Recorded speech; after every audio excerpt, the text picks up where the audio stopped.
Good morning, all.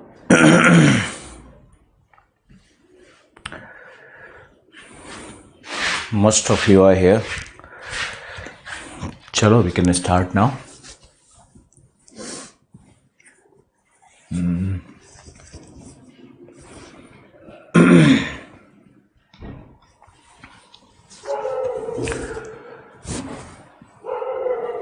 Delhi में रोज 200 deaths तो government declare कर रही है कोविड के कारण। 200 डेथ्स और पता नहीं कितना हो रहा है। 1000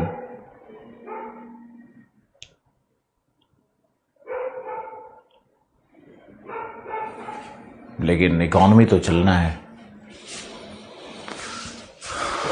और जो यूपीएससी का सिनेरियो है, एग्जामिनेशंस भी कंडक्ट होंगे ही, सब कुछ चलेगा। तो आप लोग जो डेट फिक्स किया है यूपीएससी ने या पीसीएस एग्जामिनेशंस में जो भी डेट फिक्स हुए हैं वो तो चलना है। पढ़ने में कोई कमी नहीं करना है। और बहुत अच्छा है कि ऑनलाइन कोर्स में कितना टाइम बचता है। मेरा भी टाइम बचता है। और टाइम कैसे बचता है? कोचिंग जाने के आधे घंटे पहले उठ करके तैयारी करो, फिर हाफ एन आवर कोचिंग जाओ, फिर 10-15 मिनट वेट करो। 1 घंटा का लॉस क्लास के पहले, 1 घंटा का लॉस क्लास के बाद, 2 घंटा। तो ये पर डे अगर कोई 2 कोचिंग करता है तो उसका 4 घंटे का लॉस, तो 3 से 4 घंटे का लॉस होता है। तो ये टाइम आप सेव कर रहे हो। और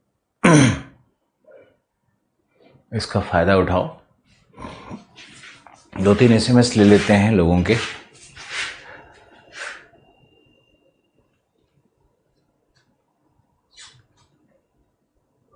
मोहित तिवारी प्रणाम। Suman Yadav yes sir. इसलिए दिल्ली में नहीं आ रहे हैं। हर्षित, दिल्ली में आने ना आने का कोई मतलब नहीं है। दिल्ली में आ सकते हो। मान लो कि देखो, एक चीज समझना होगा तुम लोगों को कि हम लोग सोचते हैं कि घर है तो पढ़ लेंगे। हम लोग सोचते हैं कि पढ़ना ही तो है तो किसी जंगल में भी पढ़ लेंगे। लेकिन पर्यावरण का आपके मन बुद्धि पर बहुत बड़ा प्रभाव होता है। और पर्यावरण रेगुलेट करती है। पर्यावरण कोई एक न्यूट्रल कंपोनेंट नहीं है, एक न्यूट्रल चीज नहीं होता है। पर्यावरण एक स्टिमुलेटर होता है, स्टिमुलेट करता है। वो एक उत्प्रेरणा कहो या पता नहीं उत्तेजक कहो। तो जैसा पर्यावरण होता है वैसी हमारी बुद्धि भी काम करती है, वैसे हमारे इमोशंस भी रेगुलेट होते हैं। तो मान लो कोई व्यक्ति है, वो जिद में है कि मैं गांव में ही रहूंगा, और गांव में उसका रोज आसपास पड़ोस में लड़ाई हो रहा है, तो कहीं कुछ हो रहा है। तो मान लो एक इमोशनल व्यक्ति है, वो गांव में देखता है कि एक हस्बैंड अपने वाइफ को रोज पीटता है। और मान लो आप एक लड़की हो, तो आप देख रहे हो कि विमेन के साथ एट्रोसिटीज हो रहे हैं, उसके साथ गलत हो रहा है। तो आप पढ़ने जाओगे तब भी मन आपका क्षुब्ध ही रहेगा, और वो उस बात को लेकर के आपके अंदर में आवेश भरेगा, क्योंकि हम लोग इमोशनल बीइंग हैं। ये मैंने एक छोटा सा उदाहरण लिया। दूसरा हो सकता है कि घर में आप हो, और कई बार होता है कि फैमिली के अंदर में भी कुछ बातों को लेकर के तनाव हो, माता पिता के बीच में ही हो, भाई बहन के बीच में कुछ हो, चाचा चाची के साथ कुछ हो, कुछ होता है फैमिली में।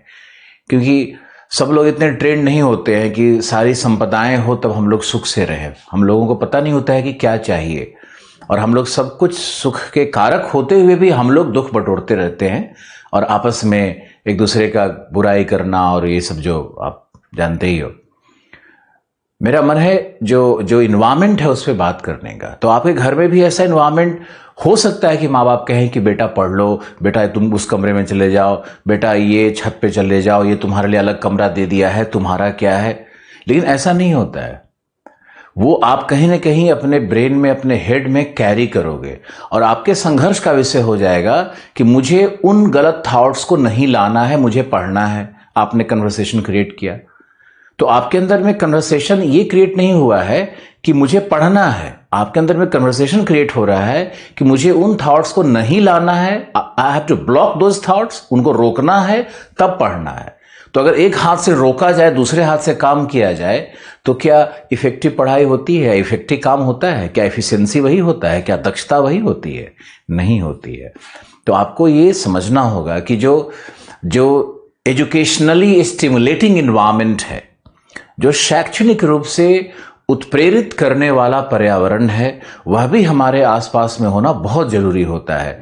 और हम लोग अगर एक उदाहरण ले सकते हैं, मान लो कि एक ऐसा शादी का माहौल है और आप वहां पे गए हो, तो आपके अंदर में अचानक ही खुशी, उमंग, रोमांस अपने आप ही आ जाता है, और आप उसमें कैसे आप चले जाते हो। जैसे दिवाली है, होली है, ईद है, इस तरह का जो भी फेस्टिवल्स आता है जो खुशी लेकर के आता है, तो जैसे ही खुशी लेकर के आएगा तो आप पवन वही, टेम्परेचर वही, जो पत्तियां हैं, जो वृक्ष हैं, जो घर हैं, सब वही, लेकिन उसी घर का जो माहौल है, उसी घर का जो वातावरण है, वो बिल्कुल अलग आ जाता है। उसमें अलग वाइब्रेंसी आ जाती है, अलग ऊर्जा आ जाती है, और ये ऊर्जा एक्चुअली आपके अंदर में आती है। बाहर का वातावरण तो सिर्फ आपको स्टिमुलेट कर रहा है ना।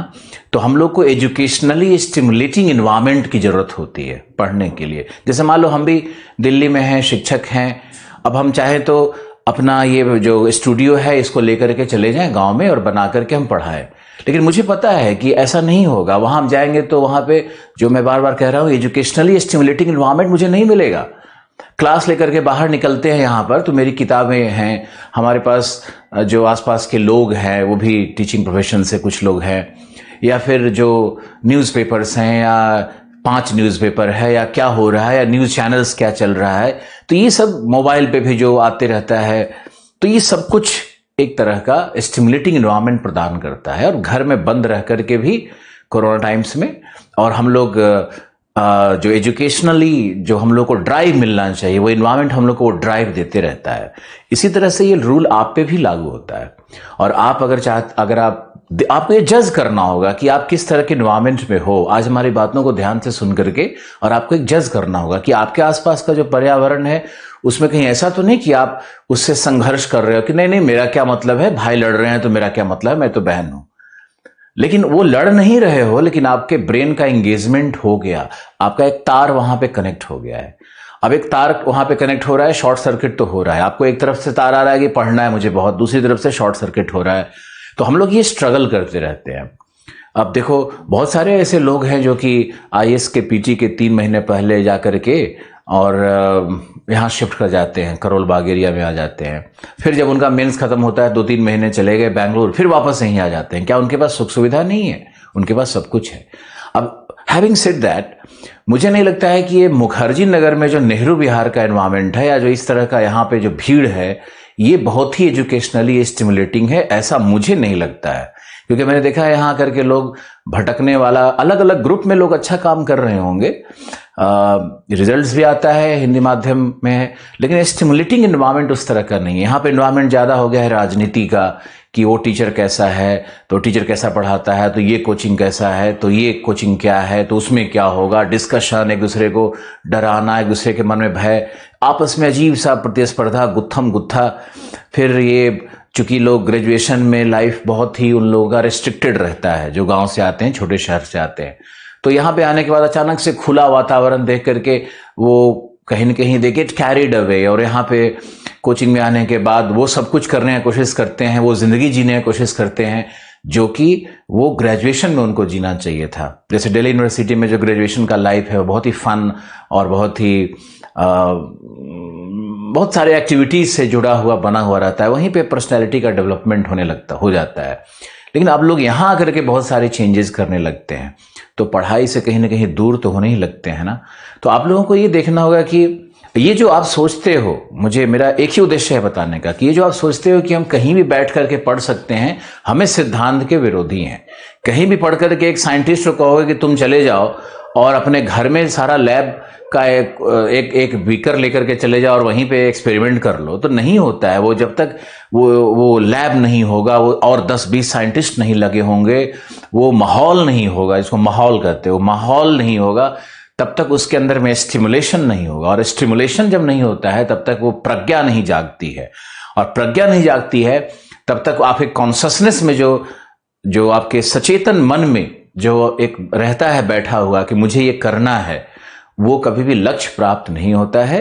तो आप लोग इस बात का ध्यान रखो कि आपके आसपास का जो इन्वायरमेंट है वो भी एजुकेशनली स्टिमुलेटिंग होना चाहिए, वो भी कॉम्पिटिटिव होना चाहिए, प्रतिस्पर्धी होना चाहिए, वहाँ पे पॉजिटिव वाइब्स होना चाहिए, वहाँ पे एनर्जी का फ्लो बहुत सुंदर होना चाहिए, वहाँ पर मीठे बोलने वाले लोग होने चाहिए, वहाँ पे दुत्कारने वाले लोग, धिक्कारने वाले लोग, कटु शब्द के प्रयोग करने वाले लोग, या अपना फ्रस्ट्रेशन दिखाने वाले लोग, अपना रोना गाना गाने वाले लोग। रोने गाने वाले तो अपना मन को हल्का करके निकल लेते हैं, आपके पास वो बोझ छोड़ जाते हैं।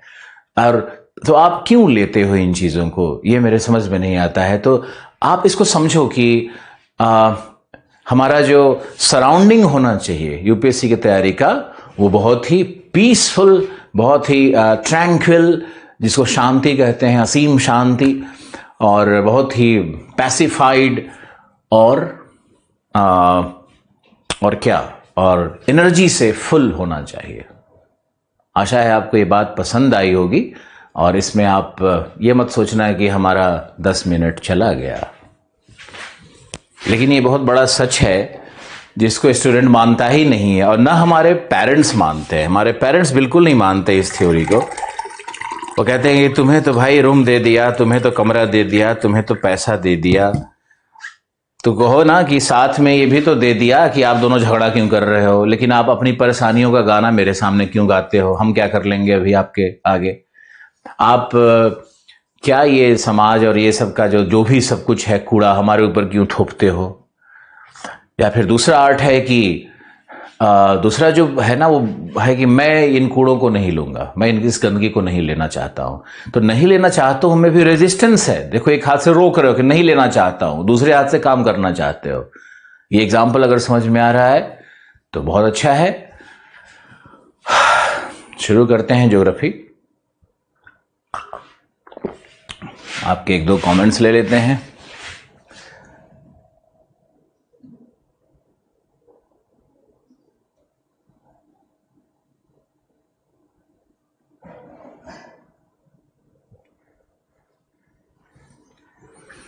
घर में स्टडी सच में नहीं हो सकती है। मेरा अनुभव है, देखो, अपने जीवन का, कि मैं क्या बोलूं, माता पिता भगवान होते हैं, बहुत सेक्रीफाइस करते हैं, सब ठीक है, लेकिन उनकी अंडरस्टैंडिंग ये नहीं होती है कि आईएएस की तैयारी के लिए जिस तरह का वातावरण चाहिए। हमारा एक तरफ इंटरव्यू, 4 इंटरव्यू कॉल आया हुआ था, और दूसरी तरफ घर में माता पिता का स्वास्थ्य, वही स्वास्थ्य के गिरने का कारण था कि घर में लव मैरिज के लिए हमारे बड़े भाई सत्याग्रह पे पड़े हुए थे, और माता पिता को लग रहा था, मुझे भी लग रहा था कि ये मैरिज वर्कआउट नहीं करेगा, धोखा हो रहा है उनके साथ। तो पूरी फैमिली उसमें इन्वॉल्व हो गई, और देखो फिर कहाँ से कहाँ ज़िंदगी पहुँच जाती है। एक व्यक्ति जो पहले ही साल में हर जगह का इंटरव्यू दे रहा हो, एक व्यक्ति जिसने कभी आज तक ऐसा कोई एग्ज़ाम ही नहीं बना जिसमें बैठा हो और क्वालिफाई न किया हो। मुझे याद है कि बचपन में क्लास 6 में भी मुझे, गांव में हम थे, एक बहुत छोटे से जगह में थे, लेकिन मुझे छात्रवृत्ति का दिलवाया गया था कि एग्ज़ाम, ऑल इंडिया वो छात्रवृत्ति का एग्ज़ाम था, उसमें भी हम टॉप कर गए थे। तो ये हर एग्ज़ाम, जो भी एग्ज़ाम हमारे रास्ते में आया तो भी, लेकिन देखो जाकर के वहाँ एक इमोशनल व्यक्ति 21 साल की उम्र में बिल्कुल ढेर हो जाता है, और लाश की तरह वो पड़ा रहता है। फिर वही माँ बाप, फिर वही समाज कहते कि तूने किया क्या, मैंने तो तुम्हारे ऊपर इतना पैसा खर्च किया, बाहर भेजा तुम्हें, पढ़ाया तुम्हें, फिर तुम्हारे आंसू नहीं रुकेंगे। लेकिन फिर वही है, ज़िंदगी को यही समझना पड़ता है, उसमें आपको अच्छे थॉट्स क्रिएट करने पड़ते हैं, लड़ना पड़ता है। तो ये बेवजह जो लड़ाई है, इमोशनल लड़ाई है इन चीज़ों के लिए, तो इससे अच्छा है ना कि इसी उम्र में स्मार्ट बन जाओ। और यही बात हम अपने बच्चों को, स्टूडेंट्स को पिछले 7-8 साल से जो लोग कहते हैं ना कि क्लास में ये बहुत बकवास करता है, क्लास में कुछ कुछ बोलते रहता है, तो मेरे जीवन का अपना अनुभव ऐसा रहा है कि हम सामने तुम लोगों को बैठे देख करके मुझे लगता है कि मत बोलो यार, अपना टाइम खराब होता है, मारो मारो इन लोगों को, पढ़ाओ, निकलो चुपचाप, क्या फायदा है, पैसा तो दे ही देता है, तुम्हारी बदनामी अलग से होती है। फिर लेकिन इंसान का जो सत्य जोन है, जहाँ पे उसका इमोशनल जोन है, वो बार बार कहता है कि नहीं यार, ये शेयर करना बहुत ज़रूरी है और बताना बहुत ज़रूरी है। क्या पता है 100 में 50 लोग ही इसको एक्सेप्ट कर ले और उनकी ज़िंदगी में चीज़ें सुनना, तो एक्सेप्ट तो सबको करना ही पड़ेगा। कोई आज गाली दे के नहीं करेगा तो 10 साल बाद करेगा। ज़िंदगी उसको वहीं लाएगी, वहीं पटकेगी, जहाँ पे जो हम कह रहे हैं उसको देखना तो है ही एक ना एक दिन, उससे बच नहीं सकता है वो। यही लाइफ है, यही ज़िंदगी है। कोई दोषी नहीं होता है, सब लोग हाथ खड़ा कर लेंगे, सब लोग हाथ खींच लेंगे, बस तुम अकेले रह जाओगे और तुम्हारे आंख से टप टप गिरेगा कि मैंने कहाँ कहाँ क्या गलती की, और दोष अपने में ढूंढोगे तो खैर, जस्ट लीव ऑल दिस।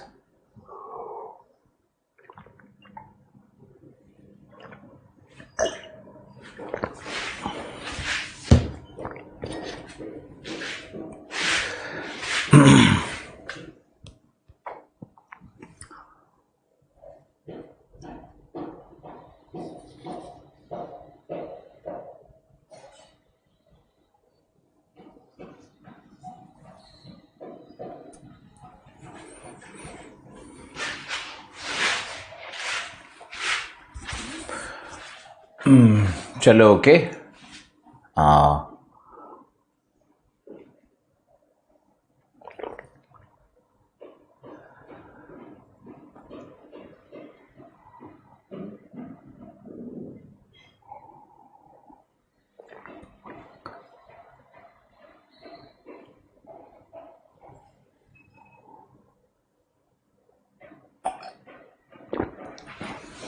थोड़ी सी ग्रीन टी और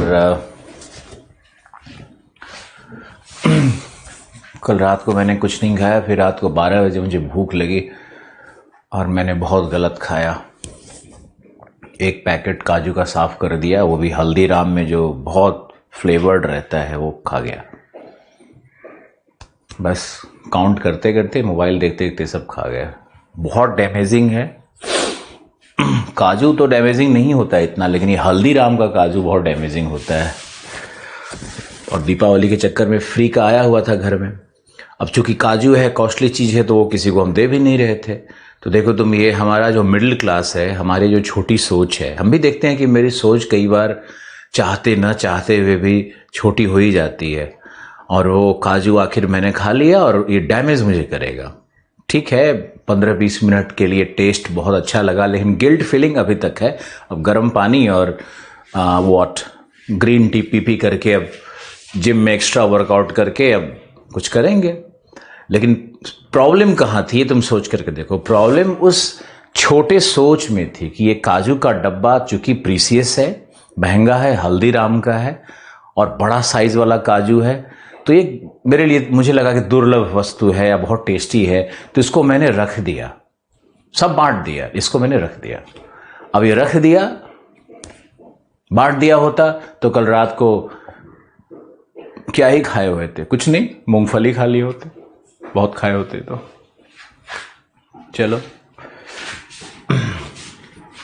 चलो के मैरीन रिसोर्स हमारा टॉपिक आज का।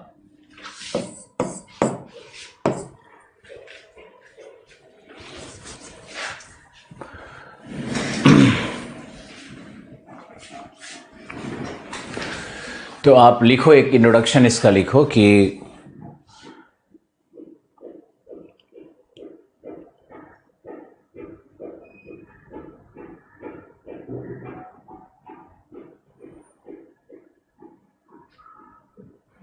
लिखो, समुद्री संसाधन से तात्पर्य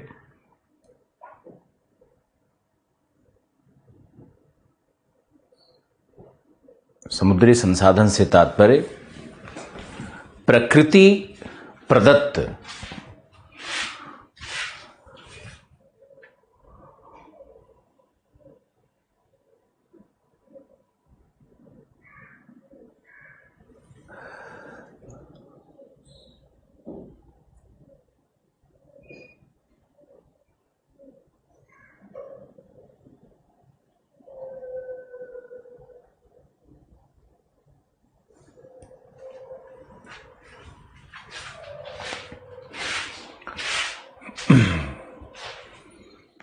प्रकृति प्रदत्त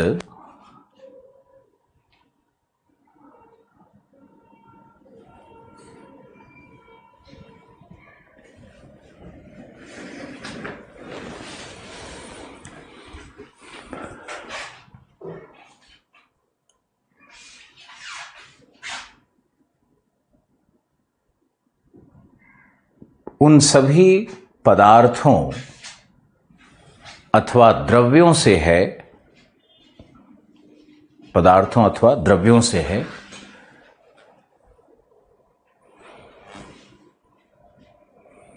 जो मानव कल्याण के लिए प्रयुक्त हो सकते हैं अथवा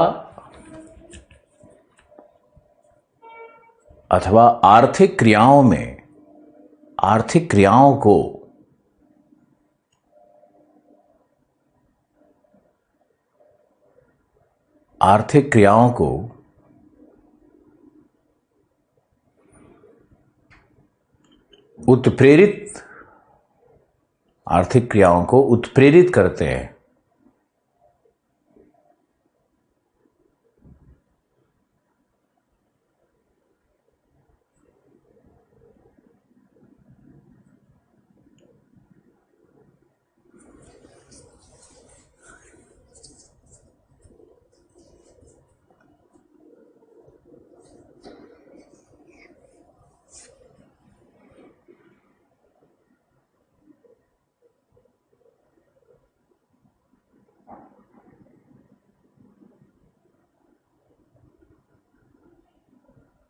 आर्थिक क्रियाओं को उत्प्रेरित करते हैं। देखो, महासागरों को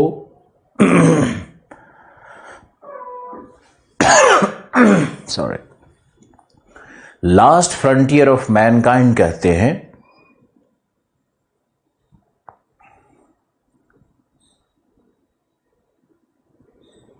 लास्ट फ्रंटियर ऑफ मैनकाइंड कहते हैं।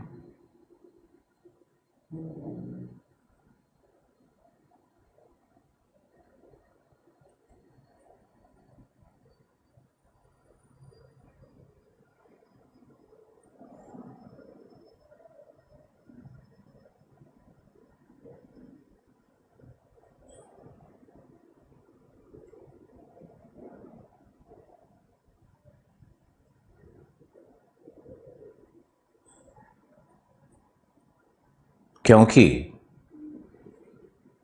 पार्थिव तंत्र पर सभी खनिज सीमित हैं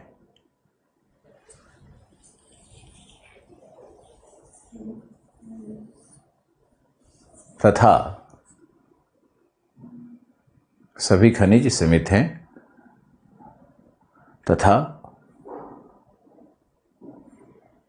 भविष्य में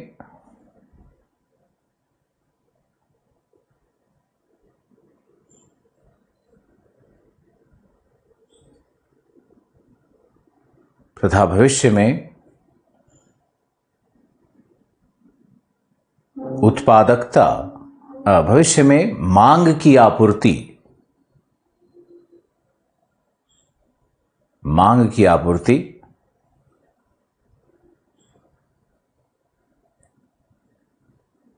वर्तमान जनसंख्या वृद्धि दर के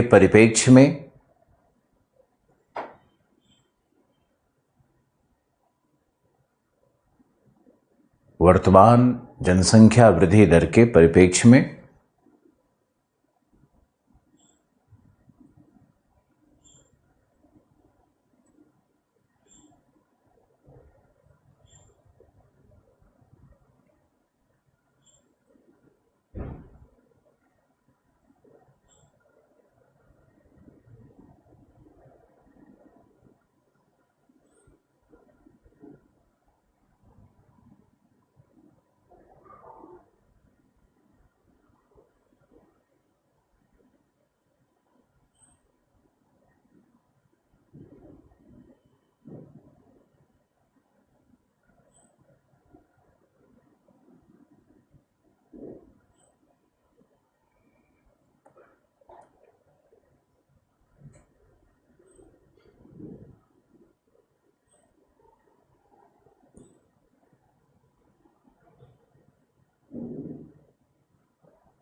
सीमित है, सीमित है।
लिखो, महासागरों में ऊर्जा के असीम भंडार,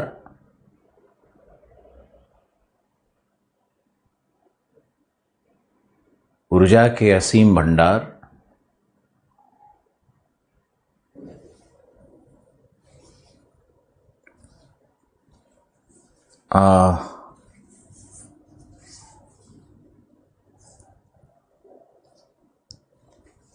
खनिज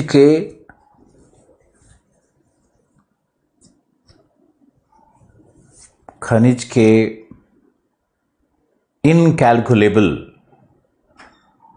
अगणनीय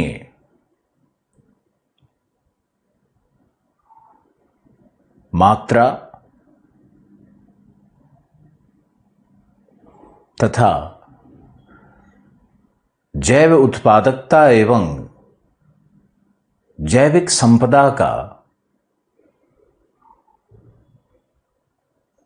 अनंत स्रोत है, अनंत स्रोत है,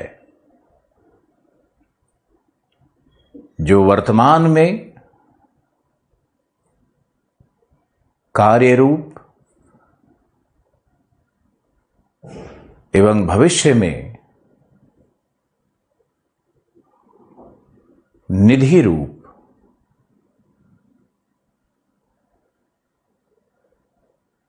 निधि मतलब खजाना, ट्रेजर हाउस, निधि रूप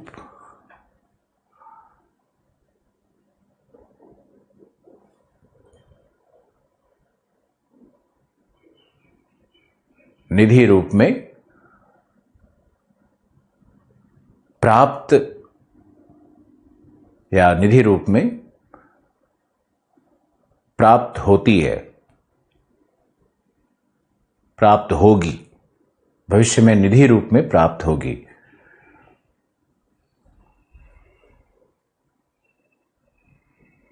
परंतु आधुनिकतम शोध कार्यों में यह स्पष्ट हो रहा है, आधुनिकतम शोध कार्यों में यह स्पष्ट हो रहा है कि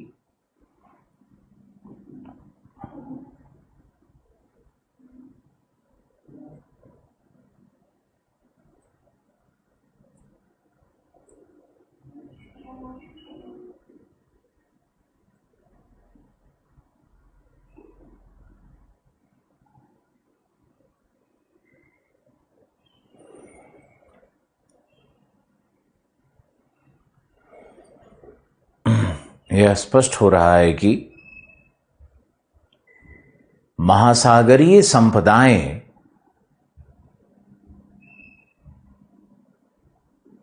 अधिकतम अदोहनीय है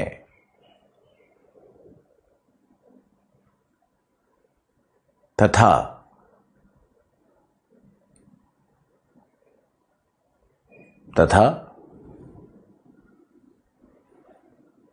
economic, technological and environmental viability के पैमाने पर आर्थिक, पर्यावरणीय एवं प्रौद्योगिकीय दक्षता के पैमाने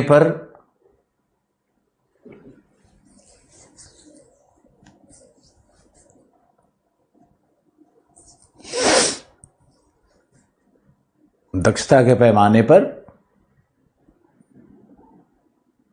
महासागरीय संसाधन मानवोपयोगी, या ऐसा कर दो सिर्फ 10% तक महासागरीय संसाधन मानवोपयोगी सिद्ध हो सकते हैं।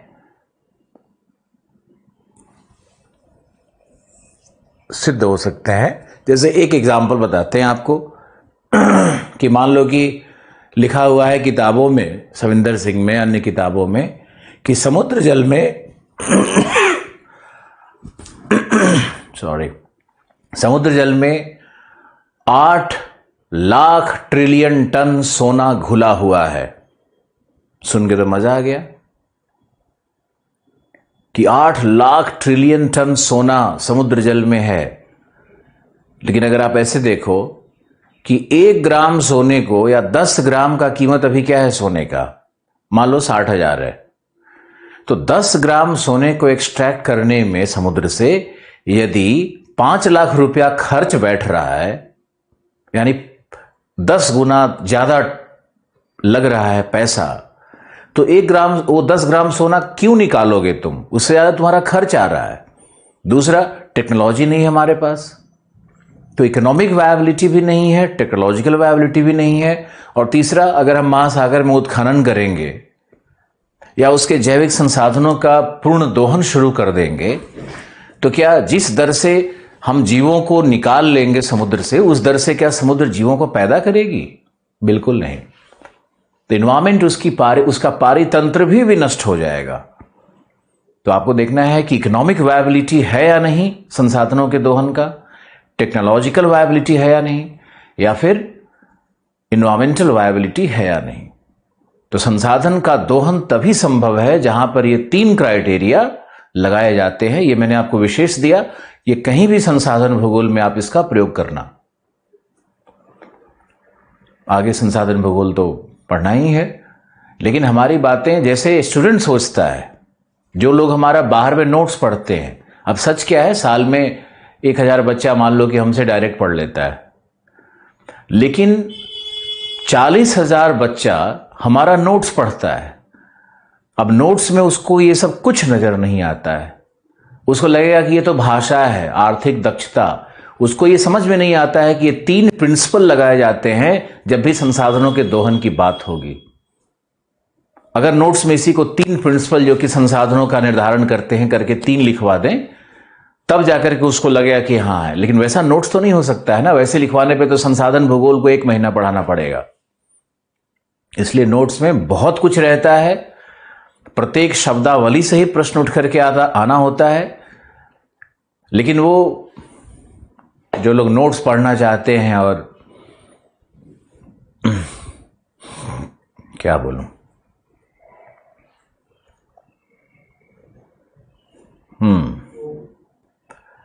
आप लिखो आगे। किसी भी संसाधन को तभी उसकी दोहनीयता 3 बातों पे निर्भर करती है। ये आप एक बॉक्स बना करके लिख दो, बॉक्स बना दो, वहीं पे लिख दो, संसाधनों की दोहनीयता 3 शर्तों पर निर्भर करती है। इकोनॉमिक वायबिलिटी, मतलब जो उसमें कॉस्ट लगा वो बेनिफिट से ज्यादा होना चाहिए या कम होना चाहिए? कम होना चाहिए। बेनिफिट ज्यादा होगा तब ना आप इन्वेस्टमेंट करोगे। तो कॉस्ट बेनिफिट एनालिसिस करते हैं इकोनॉमिक वायबिलिटी में। इन्वायरमेंटल वायबिलिटी में हम लोग इन्वायरमेंट के रिप्रोडक्टिव सिस्टम को, उसके बायो प्रोडक्टिविटी को देखते हैं। गहरी बात कह रहे हैं इन्वायरमेंटल क्वालिटी का जब भी हम लोग बात करेंगे, पर्यावरण की गुणवत्ता को का ह्रास है, इसका मतलब पर्यावरण में जो जो स्टिमुलेशन है, जो वो कैटलाइज करता है जैव उत्पादकता को, उसमें जो ऑर्गेनिक वाइटैलिटी है, उसको अगर हम लोग हर्ट कर रहे हैं, उसको अगर हम लोग डिस्ट्रॉय कर रहे हैं, उसका विनाश कर रहे हैं, तब कहा जाएगा कि इन्वायरमेंटली यह वायबल नहीं है। जैसे मान लो कोई उद्योग लगाया गया, इन्वायरमेंटल इंपैक्ट असेसमेंट होता है ना, तो कोई उद्योग लगाया गया। अब उद्योग लगाया गया तो उद्योग में उससे रिसोर्स का एक्सप्लॉयटेशन कैसे हो रहा है, माइनिंग, उद्योग का कनेक्शन है माइनिंग से, तो माइनिंग कैसे हो रहा है, किन चीजों का माइनिंग हो रहा है, उस माइनिंग से इन्वायरमेंट पे क्या इंपैक्ट पड़ेगा, और माइनिंग एरिया में जो जो वृक्ष हैं, जो वन है, उनका विनाश होगा या नहीं होगा, फिर फ्लड कैसे आएगा, ये सारा करना पड़ेगा। फिर माइनिंग से भूकंप कैसे आएगा, सब करना पड़ेगा। ये तो एक एलिमेंट हुआ, ये तो सिर्फ एक एलिमेंट हुआ कि इंडस्ट्री का कनेक्शन माइनिंग से है, तो माइनिंग सेक्टर में जाके इन्वायरमेंटल इंपैक्ट असेसमेंट करना पड़ेगा। लियोपोल्ड मैट्रिक्स है इसके लिए, इन्वायरमेंटल इंपैक्ट असेसमेंट के लिए। तो उस मैट्रिक्स में ऐसे होता है कि forward linkages of industry, backward linkages of industry, उद्योग किन चीजों पर निर्भर है, वहां सब जाकर के इन्वायरमेंट इंपैक्ट असेसमेंट करना पड़ेगा। और मान लो कि इसमें और देखा जाता है कि जो इंडस्ट्री, जब हमने फैक्ट्री लगा दिया, तो फैक्ट्री अब क्या क्या बाई प्रोडक्ट्स को बाहर निकाल रही है, फिर फैक्ट्री कितना पॉल्यूटेंट्स को निकाल रही है। अब बाई प्रोडक्ट अलग चीज होता है। मान लो कोयला का माइनिंग कर, कोयला जल रहा है, तो कोयला जलने के बाद जो ऐश है वो बाई प्रोडक्ट है। आयरन स्टील बनने के बाद जो स्लग है, स्लरी है, स्लग है, वो क्या है, वो बाई प्रोडक्ट है। तो बाई प्रोडक्ट्स क्या निकला, फिर व्हाट, फिर वो पॉल्यूटेंट्स कितने निकले, फिर जो नए टॉक्सिक एलिमेंट बन जाते हैं, रासायनिक क्रिया के उत्पाद बन जाते हैं, नई गैस बन जा सकती है, नया एलिमेंट बन सकता है, टॉक्सिक एलिमेंट, विषाक्त पदार्थ बन जाते हैं।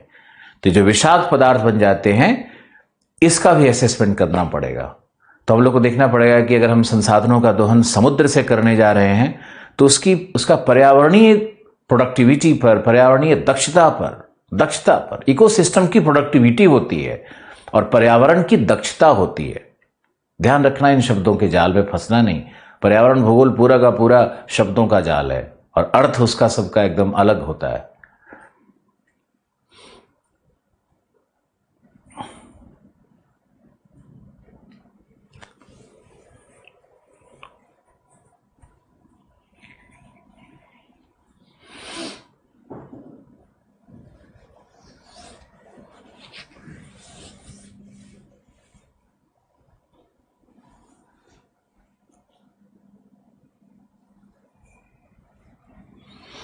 ओके, लिखो आगे।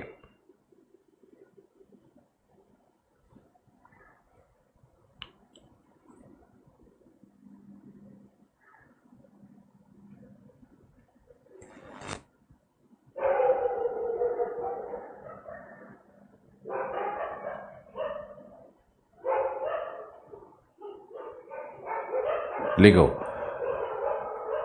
एक और अच्छा कॉन्सेप्ट है जो कि हम संसाधन भूगोल में डिस्कस करेंगे, लेकिन अभी भी थोड़ा सा कर देते हैं। जैसे देखो, संसाधन के ऊपर में जो आर्थिक संकल्पनाएं हैं, जो इकोनॉमिस्ट्स लोग उस पर लिखते हैं, वो संसाधन को लिखते हैं कि संसाधन वह पदार्थ है, वह सब्सटेंस है, वह नेचुरली ऑकरिंग सब्सटेंस है, प्रकृति प्रदत्त वह वस्तु अथवा पदार्थ है जो आर्थिक लाभ को प्रदान करे, या विच कैन प्रोपिशिएट ह्यूमन वांट्स, मानव के इच्छाओं और कामनाओं को जो संतुष्ट करे, वह संसाधन है। जैसे मान ले कि मानवीय इच्छा है, भूख लगी है, तो खाद्य संसाधन है ना। कोई रेफ्रिजरेटर का आपको नीड है, आपकी आवश्यकता रेफ्रिजरेटर है, आपको ठंडा पानी पीना है, आइस क्यूब निकालना है, तो ये यही कि वो भी आपका नीड है, तो वो भी जो प्रोडक्शन हो रहा है वो भी संसाधन हो गया आपके लिए। तो यहां फ्रिज को कहा जा रहा है कि वस्तु है, वही संसाधन है, फ्रिज संसाधन हो गया। और यहाँ कहा जा रहा है कि जो खाने का पदार्थ है वो संसाधन हो गया, लेकिन भूगोल में जो संसाधन भूगोल के पिता हैं जिमरमैन ने कहा है कि resource is not the substance but the functionality और the qualitative properties of the substance. बहुत सुंदर लाइन था ये, मेरे दिमाग को इम्पैक्ट कर गया, क्योंकि जब भी हम कोई भी विषय पढ़ते या पढ़ाते हैं, जो शुरू वाली प्रारंभिक हमारी काल थी पढ़ने पढ़ाने की, तो हम क्या करते थे कि मान लो संसाधन शब्द मिला तो उसके फंडामेंटल्स में जाना कि संसाधन पे कितने लोगों ने क्या परिभाषाएं लिखी। अब 50 परिभाषाओं का एक संकलन बन गया, 10 किताब पढ़ लिया मैंने। साधुकरण की किताब में जाकर मुझे जिमरमैन मिला था, कोलकाता यूनिवर्सिटी। तो ये सब कुछ चीज़ें याद आती है। देखो एक बात और भी सुन लो, कोई व्यक्ति सफल क्यों है ना, इसके पीछे बहुत गहरा रहस्य होता है, उसकी बहुत बहुत भयानक मेहनत होती है। वो टेबल लैंप के नीचे रात रात भर आंख फोड़ा होगा। इसलिए तुम भी अगर बड़ा सफलता लेना चाहते हो तो उसका शॉर्टकट नहीं होता है। आपका किया हुआ मेहनत, आपके द्वारा किया गया श्रम, वो कहीं ना कहीं जाकर के छत पे चढ़ कर के बात करता है, उसकी आवाज उठती है। इस रहस्य को समझो। लेकिन तुम लोग चाहते हो कि हमारी आवाज उठ जाए, हम आईएएस बन जाएं, कुछ बड़ा हो जाए। उसके पीछे के श्रम को, उस पीछे के जो दर्द है, उस पीड़ा को, उसको सहन करने की ताकत भी होनी चाहिए तुम्हारे अंदर में। इसीलिए तो देखते हो कि लाखों लोग में 1, 2, 3, 4 मुश्किल से लोग उठ पाते हैं कहीं भी। तो संसाधन पे जिमरमैन का मुझे बहुत अच्छा लगा। और जिमरमैन ने लिखा, हिंदी में सुन लो, कि संसाधन कोई वस्तु अथवा पदार्थ नहीं है, वस्तु अथवा पदार्थ नहीं है, बल्कि संसाधन उस वस्तु अथवा पदार्थ की गुणवत्ता है, उसकी फंक्शनैलिटी है, उसकी प्रकार्यात्मकता है। अब ये बड़ा अंतर है कि वस्तु को कह ही नहीं रहे हैं कि, जैसे इसका एक एग्जाम्पल मेरे ही ऊपर ले लो। हम एक मानव संसाधन है या नहीं? हम एक मानव संसाधन है। जब हम आर्थिक क्रियाओं को उत्पन्न कर रहे हैं, जब हम सैकड़ों हजारों स्टूडेंट्स के मन को संतुष्ट कर रहे हैं, जब ज्ञान का ट्रांसमिशन हम कर रहे हैं। रेडियो तुमको क्या सुनाता है? रेडियो तुमको गाना सुनाता है, म्यूजिक का ट्रांसमिशन करता है, न्यूज का ट्रांसमिशन करता है। वैसे ही हम भी हैं, बायोलॉजिकल एंटिटी हैं, जैविक इकाई हैं, मशीन नहीं है, लेकिन जैविक मशीन तो है। हमारे अंदर में भी चिप लगा हुआ है, नॉलेज चिप्स लगा हुआ है, हम उसी को डिलीवर कर रहे हैं। हमारे अंदर भी मैन्युफैक्चरिंग हो रहा है, थॉट्स का, आइडियाज का, प्रिंसिपल्स का, तो हम भी मैन्युफैक्चर कर रहे हैं। तो हम भी एक बायोलॉजिकल मशीन है। तो हम एक मानव संसाधन हुए, हम एक मानव संसाधन है। अब हम एक मानव संसाधन हैं, लेकिन तो आप मुझे एक्सेप्ट करते हो, आप पढ़ते हो, सीखते हो, लेकिन अगर अगले दिन हम पागल हो जाएं, इफ आई गो इनसेन, दिमाग क्या बोलते हो उसको यार, पता नहीं, ढीला हो जाए, तो ये बताओ। और अब हमको यहीं पे स्क्रीन के सामने खड़ा किया गया, यही कैमरा है, यही बोर्ड है, वही हॉल होगा दिल्ली का, वही बत्रा सिनेमा के अंदर में आलोक रंजन को खड़ा किया जाएगा। बट मुझे कोई ज्योग्राफी का कुछ, I am not able to recall my geography, मुझे कुछ याद नहीं आ रहा है, यादाश्त नहीं है। मतलब I can not function, I can not deliver, मेरे अंदर से वो उत्पाद नहीं निकल रहा है बाहर। तो क्या हम संसाधन है? हाँ या ना लिख करके बताओ। फिर तो हम संसाधन नहीं है ना, पागल हैं। और वही लड़के जो प्रेम करते हैं, जो आदर्श मानते हैं, जो श्रद्धा रखते हैं, वही पत्थर मारेंगे,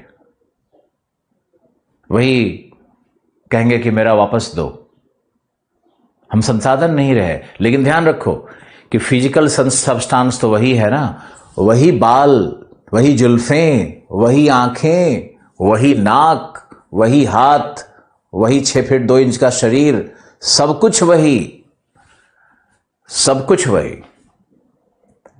लेकिन फिर हम संसाधन नहीं रहे।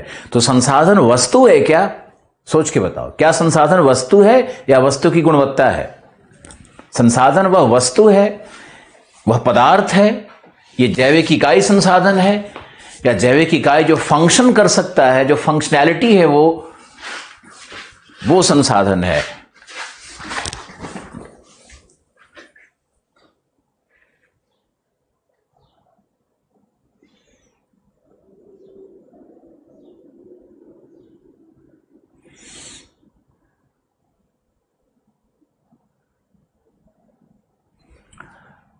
क्लास को नोट तो हम करते हैं, पर सुनते सब सारे फैमिली के लोग हैं।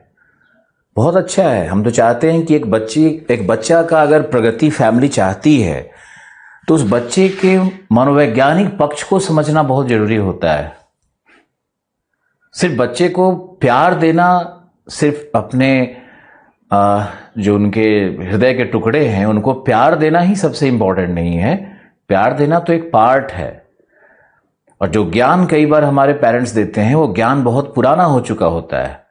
जैसे मान लो कि हमारे पेरेंट्स, मेरे ही माता पिता कहे, अरे राजेंद्र प्रसाद तो भाई बारात निकल गई और वो स्ट्रीट लाइट के नीचे बैठ करके पढ़ते रह गए। अब इसका मतलब क्या है कि भाई हमें भी स्ट्रीट लाइट के नीचे बैठ के पढ़वा दोगे और हम भी पढ़ लेंगे? क्या राजेंद्र प्रसाद वाले टाइम का ही कंपटीशन है? तो ये तुलना नहीं लिया जा सकता है ना। जब समय बदलता है, जब काल बदलता है, जब देश बदलता है, जब स्थान बदलता है, जब परिस्थितियां बदलती है, तो ये जब सब बदलता है तो जो सर्कमस्टांस जिसको कहते हो, ये अगर बदलने लगता है तो उसके बाद फिर जो क्रियाकलाप हैं वो भी बदलते हैं। और क्रियाकलाप का जो इंटेंसिटी है, जो मैग्नीट्यूड है, जो उसका परिमाण है, जो उसकी गति है, वो सब बदलने लगता है। आज देखो कि एक छोटा बच्चा जन्म लेता है और मोबाइल में क्या नहीं कर सकता है, वो एडिटिंग करता है भाई बैठ करके। और आप देखो कि जो हमारे बुजुर्ग हैं, जो हमारे फादर हैं, वो मोबाइल में बस सुन लें उठा करके कि कॉल आया हुआ है तो यही बहुत है।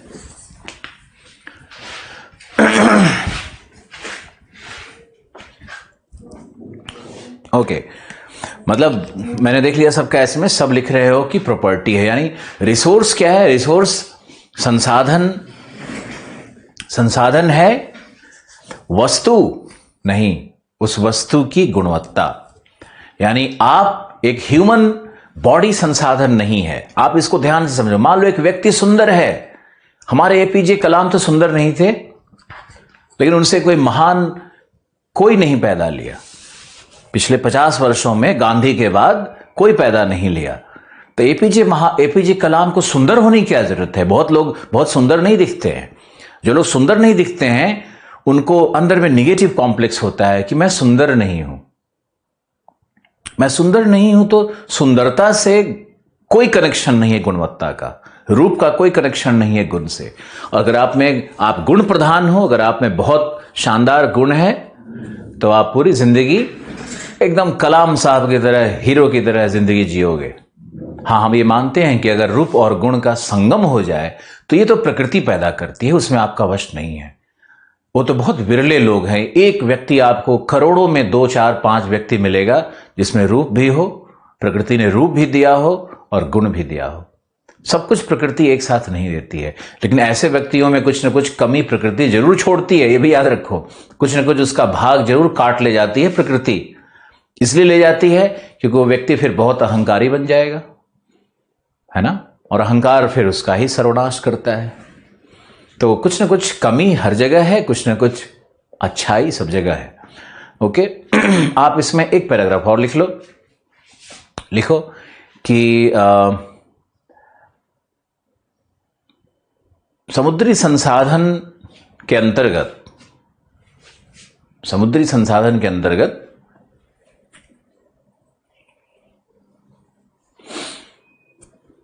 उन सभी वस्तु एवं पदार्थों को सम्मिलित किया जाएगा, उन सभी वस्तु एवं पदार्थों को सम्मिलित किया जाएगा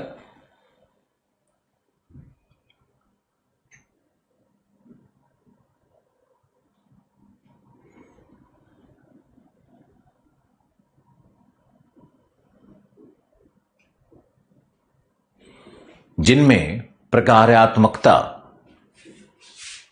अथवा गुणवत्ता होती है,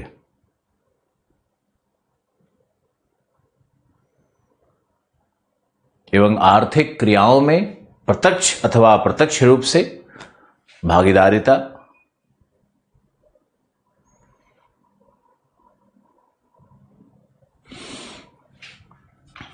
यहां पर जिमरमैन का नाम नहीं लिखना है, लेकिन उनकी बातों को रख देना है।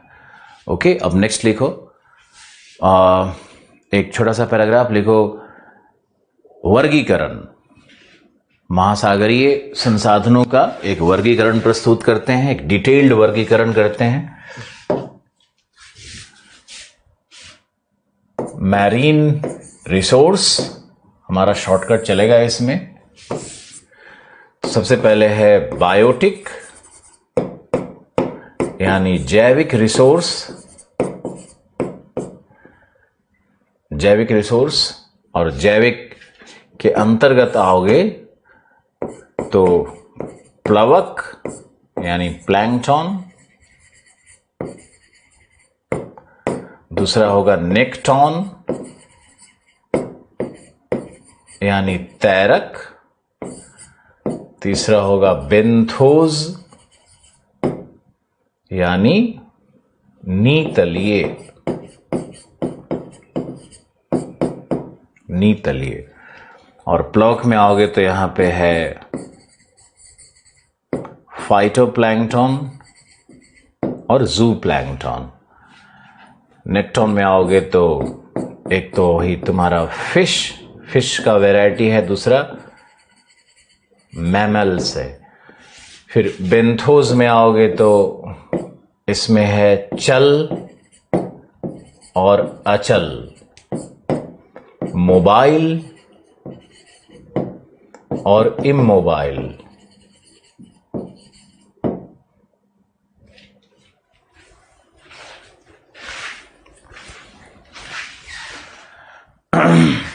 मोबाइल और इमोबाइल।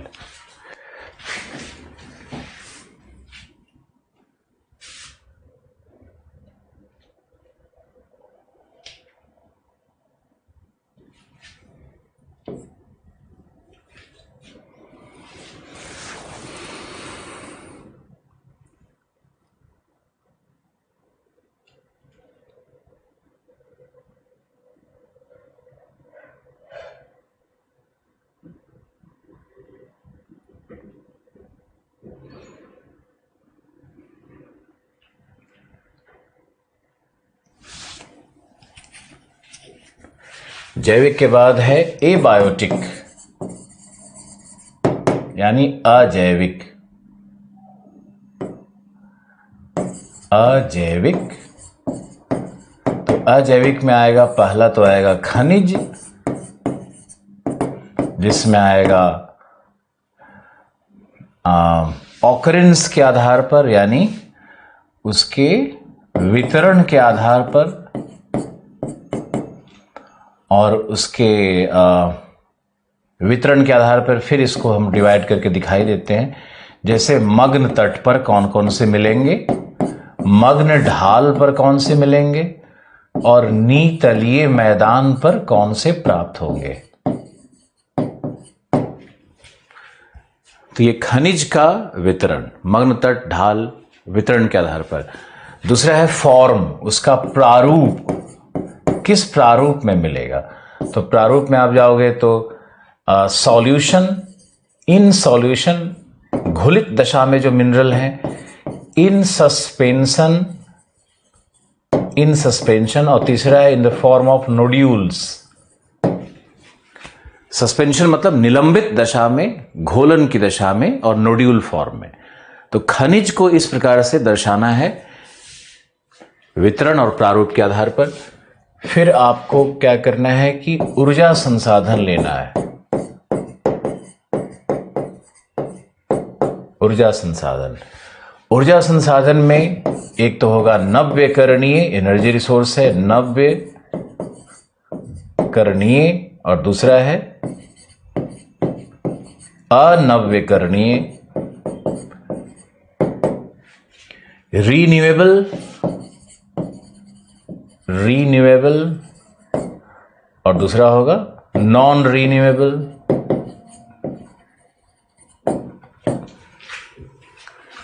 ये हमारा वर्गीकरण है, इसी वर्गीकरण को पढ़ना है। और समुद्री संसाधन पे आप देखोगे तो प्रत्येक वर्ष या तो पीसीएस में या आईएएस में कहीं न कहीं वो आते ही रहता है, प्रश्न की कोई कमी नहीं होती है।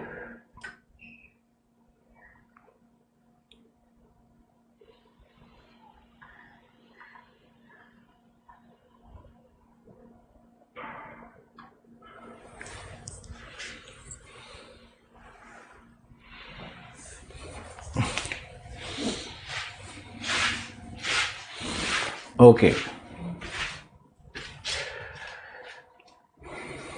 अब आप आइए और डिस्कशन में चलते हैं। जैविक संसाधन पे बात करते हैं। समुद्र से प्राप्त जैविक संसाधन कौन कौन से हैं? तो ये हमारा सेक्टर है, यहां पे इधर आपको बात करना है। ये हमारा दूसरा सेक्टर है और ये हमारा तीसरा सेक्टर है।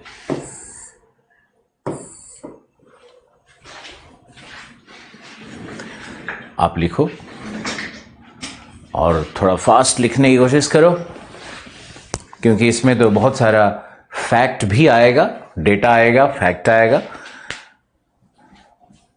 लिखो लिखो, समुद्र या महासागर में 300 टाइम्स थल की तुलना में, महासागरों में थल की तुलना में 300 टाइम्स अधिक लिविंग स्पेस है।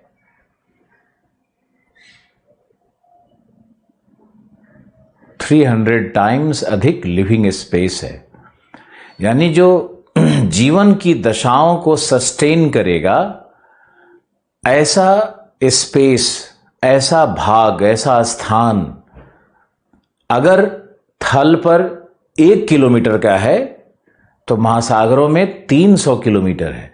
क्योंकि आप थल पे देखोगे तो कहीं पर मरुभूमि है, वहां जैविक दशाएं नहीं हो सकती। चारों तरफ बर्फ फैला हुआ है, जैविक दशाएं नहीं हो सकती है।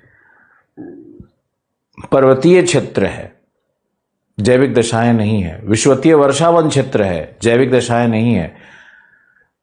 मानव के हिसाब से अगर आप देखोगे तो वहां तो खैर विषुवतीय वर्षावन में जैविक दशाएं सबसे अच्छी है। तो आप देखो कि जो जैविक दशाएं हैं किसी भी जीव के लिए, पादप वर्ग के लिए, वो महासागर में 300 टाइम्स अधिक है। फिर लिखो, पृथ्वी ग्रह का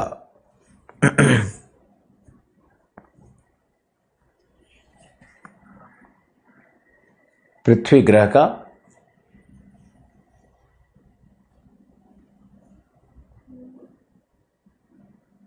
99%, 90 क्यों, 99% जैविक इकाई महासागरों में प्राप्त होते हैं। कल्पना करो, जैविक इकाई महासागर में प्राप्त होते हैं, यानी पूरी जो मानव जनसंख्या है, जितना वनस्पति है, जंतु है, सबको अगर एक तरफ कर दो तो पूरे धरती का 1% होगा। फिर लिखो नेक्स्ट, जैविक संसाधन मुख्यतः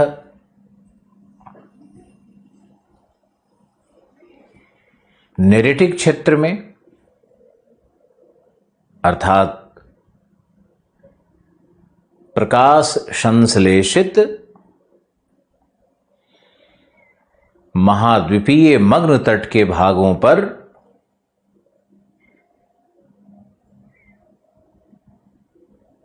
90% उपलब्ध हैं।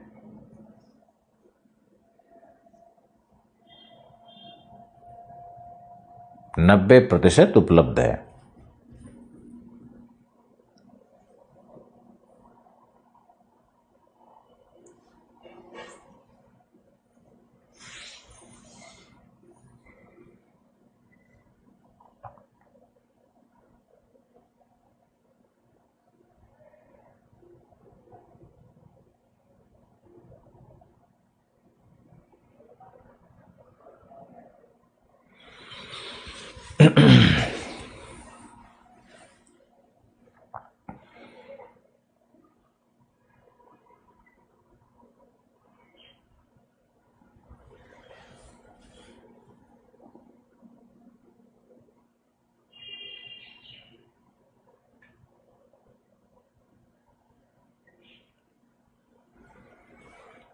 नब्बे प्रतिशत उपलब्ध है।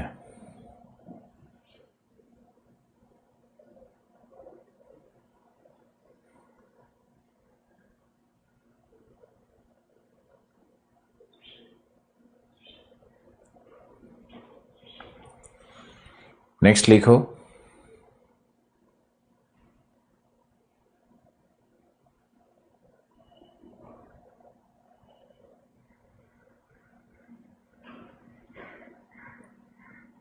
इपीपिलैजिक क्षेत्र में, इपीपिलैजिक, पिलैजिक का जो ऊपरी भाग था,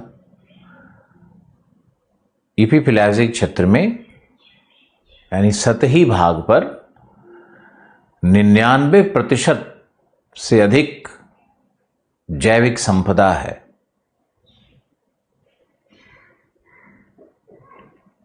यानी 200 मीटर की गहराई के बाद जैविक संपदा बिल्कुल नहीं है, जो है ऊपर में ही है।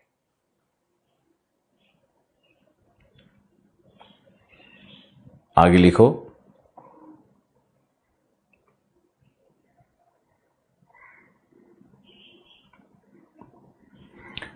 अब लिखते हैं कि जीवों का वर्गीकरण है, उसी में संपदा ढूंढेंगे। पहला लिखो प्लवक।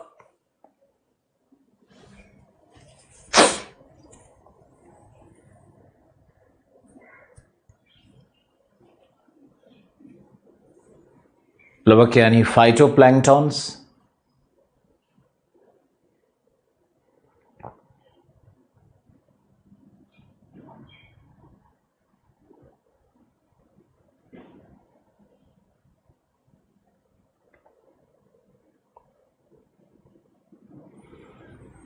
प्लवक यानी फाइटोप्लैंक्टॉन्स। तो लिखो प्लवक यानी नहीं, प्लवक यानी लिखो प्लवक के दो प्रकार हैं, ऐसे लिखो। प्लवक के दो प्रकार हैं, फाइटोप्लैंक्टॉन्स और जूप्लैंक्टॉन। लिखा है सामने। अब लिखो प्लवक उत्प्लावित रहते हैं, अति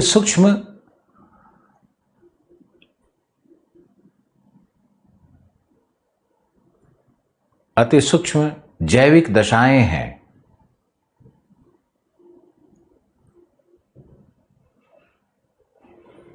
इनमें गति नहीं होती है, ये चलते नहीं हैं, ये बस फ्लोट करते हैं।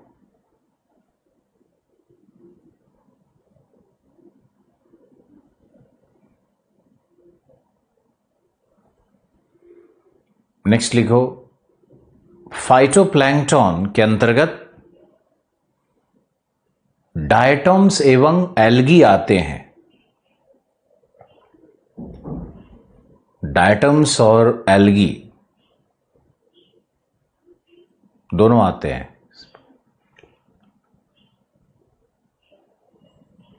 तो डायटम्स में लिखो, डायटम्स ठंडे जल में,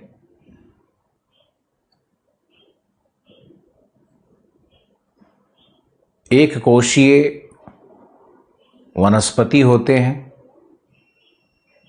जिनसे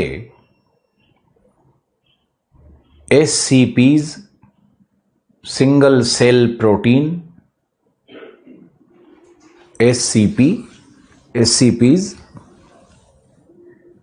प्राप्त किए जाते हैं तथा इनमें विटामिन A, E, D की मात्रा समुचित होती है। विटामिन डी पे जाओगे तो लगभग भारत में 90% लोग जिनकी उम्र 25 साल से अधिक हो गई है, सब विटामिन डी में डेफिसिट मिलेगा।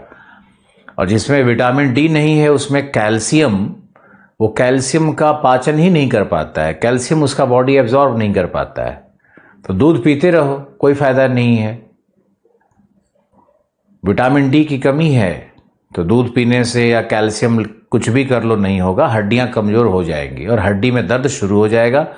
भारत में महिलाओं को रखा जाता है बुर्के में, महिलाओं को रखा जाता है घर में बंद करके, तो विटामिन डी की कमी हो जाती है महिलाओं को विशेष करके, और उसके बाद कैल्शियम उनका बॉडी एब्जॉर्ब नहीं करता है और उनके मेंस्ट्रुएशन के दौरान कैल्शियम का बहुत ज़्यादा फ्लो हो जाता है बॉडी से बाहर और उनको कैल्शियम रिच फूड नहीं मिलता है भारत में।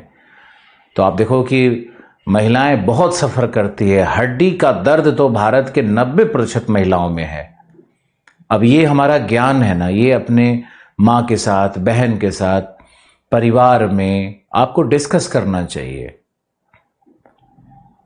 मखाना, जो मखाना जिसका 90% प्रोडक्शन बिहार में होता है, तो ये मखाना रोज कम से कम 10 पीस अपनी माँ को खिलाओ, खुद भी खाओ। तो बहुत जरूरी है ये चीज़ों को समझना हेल्थ के रिगार्ड से। ओके, फिर लिखते हैं डाइटम्स। अब हम लोग को थोड़ा ना डाइटम्स मिल रहा है, हम लोग को तो मखाना पे ही शिफ्ट करना पड़ेगा। मशरूम में विटामिन डी होता है तो मशरूम खा सकते हो, तो मशरूम खा लो। वीक में 2-3 बार मशरूम खाना चाहिए विटामिन डी के लिए। और ये एक बहुत बड़ा मीथ है, एक बहुत बड़ा भ्रम है कि ओल्ड एज में धूप से विटामिन डी मिलेगा। नहीं, अगर आपकी माताजी का उम्र 60 हो गया है तो अब विटामिन डी उनको धूप से नहीं मिलने वाला है, उनको फूड से ही मिलेगा। अब उनका स्किन उस तरह का नहीं है कि वो विटामिन डी लेंगे। विटामिन डी जो लेना होता है ना, वो तो बचपन से ही धूप लेगा। जैसे छोटा बच्चा है तो अब वो विटामिन डी लेगा और उसकी हड्डियों में वो चीज़ जाती रहेगी, प्रवेश करते रहेगी। तो आप लिखो एल्गी, लिखो एल्गी में विशेषकर ब्राउन एल्गी से आयोडीन,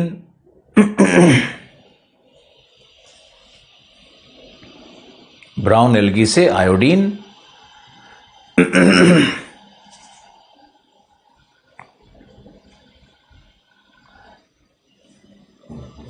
प्राप्त होता है और रेड एल्गी से कैल्शियम की प्राप्ति होती है।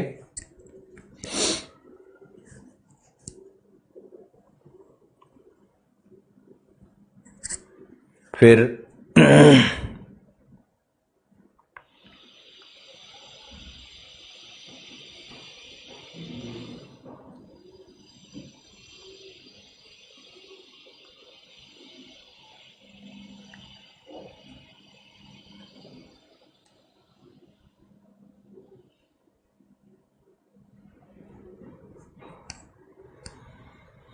लिखो स्पाइरुलिना, स्पाइरुलिना एल्गी से फूड प्रोडक्ट्स। फिर एल्गी कल्चर के द्वारा, एल्गी कल्चर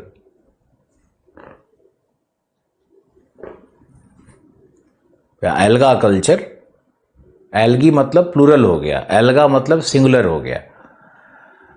तो एल्गा कल्चर के द्वारा अल्कोहल, बायोडीजल की प्राप्ति।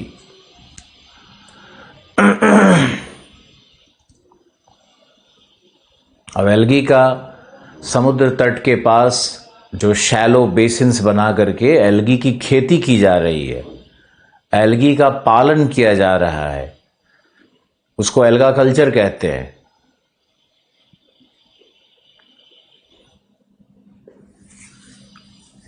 फिर एल्गी का प्रयोग बहुत सारे मेडिसिन्स के लिए, मेडिसिन्स में एल्गी का प्रयोग।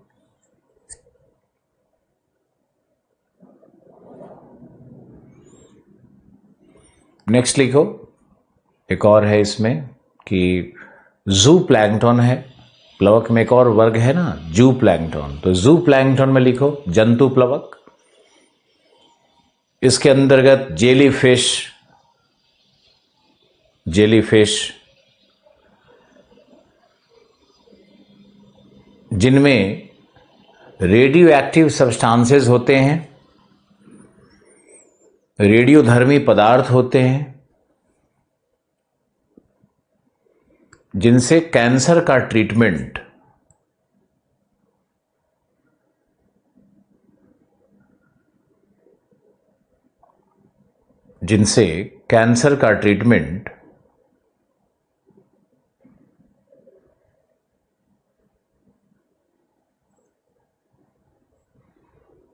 किया जाता है।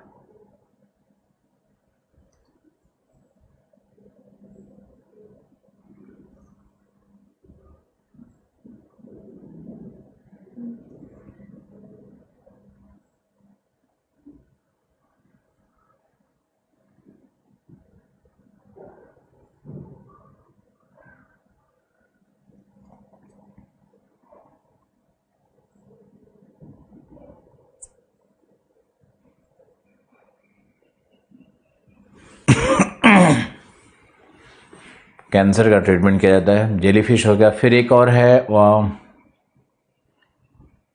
स्मॉल क्रस्टेशियंस, ये भी जू प्लैंकटन में आते हैं। नन्हे कवचधारी, स्मॉल क्रस्टेशियंस, नन्हे कवचधारी।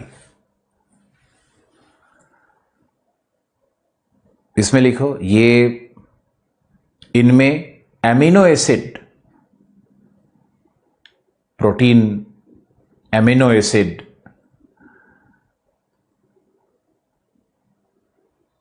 प्राप्त होता है, इनसे एमिनो एसिड प्राप्त होता है।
लिखो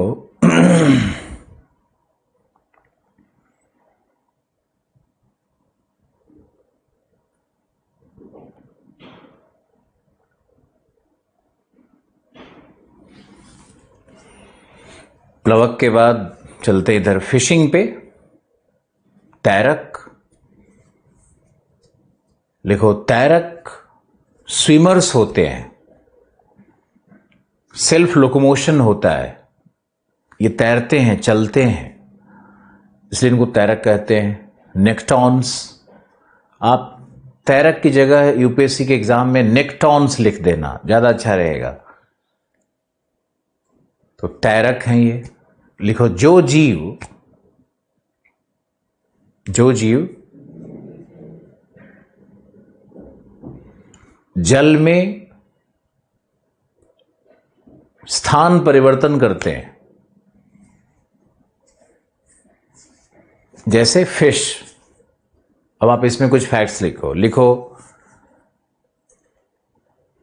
समुद्र से प्राप्त, महासागरों से प्राप्त कुल खाद्य संसाधन का 60%,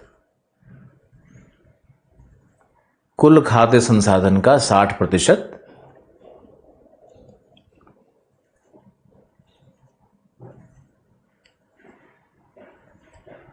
कुल खाद्य संसाधन का 60%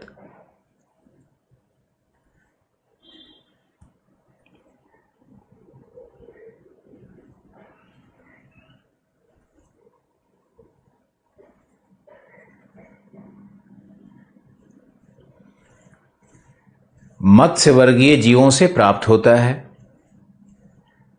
मत्स्यवर्गीय जीवों से प्राप्त होता है। ये हुआ एक फैक्ट। फिर लिखो मानव के द्वारा प्रोटीन कंजम्पशन का, प्रोटीन के उपभोग का 28% मत्स्यवर्गीय जीवों से प्राप्त होता है।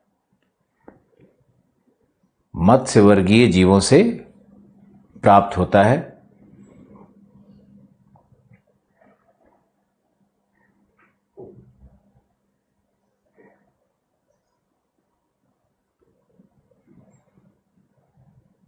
फिर लिखो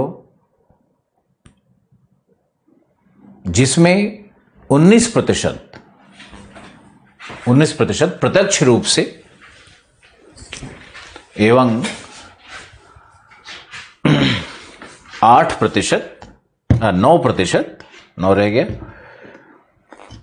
9% अप्रत्यक्ष रूप से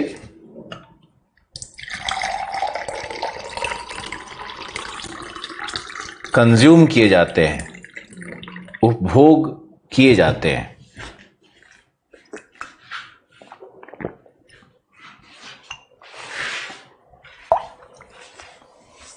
उपभोग किए जाते हैं।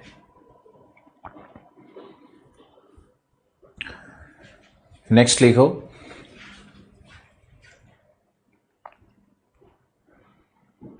अप्रत्यक्ष रूप से उर्वरक के रूप में, बायो फर्टिलाइजर के रूप में, जैसे मैनहट्टन एक फिश है,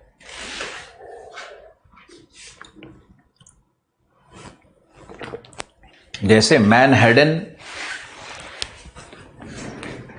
गल्फ ऑफ मैक्सिको में प्राप्त होता है। तो मैनहट्टन एक उदाहरण है।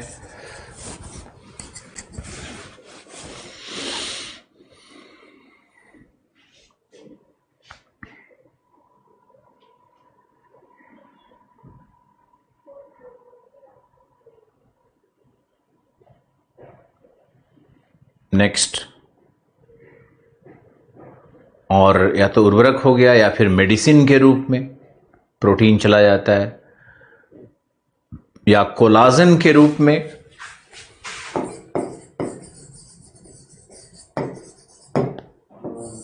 कोलाजन के रूप में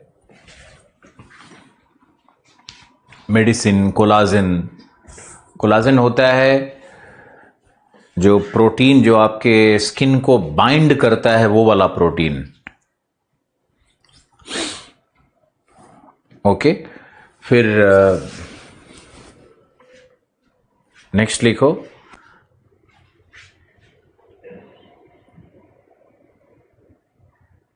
कैटल फीड के रूप में, पशु चारे के रूप में भी यूज होता है फिश का, तो पशु चारे के रूप में। अब लिखो फिश के, मत्स्यवर्गीय जीवों के मुख्यतः तीन प्रकार होते हैं, पेलाजिक, एंड्रोमस और डिमर्सल। पेलाजिक, एंड्रोमस और डिमर्सल, मुख्य रूप से तीन प्रकार होगा।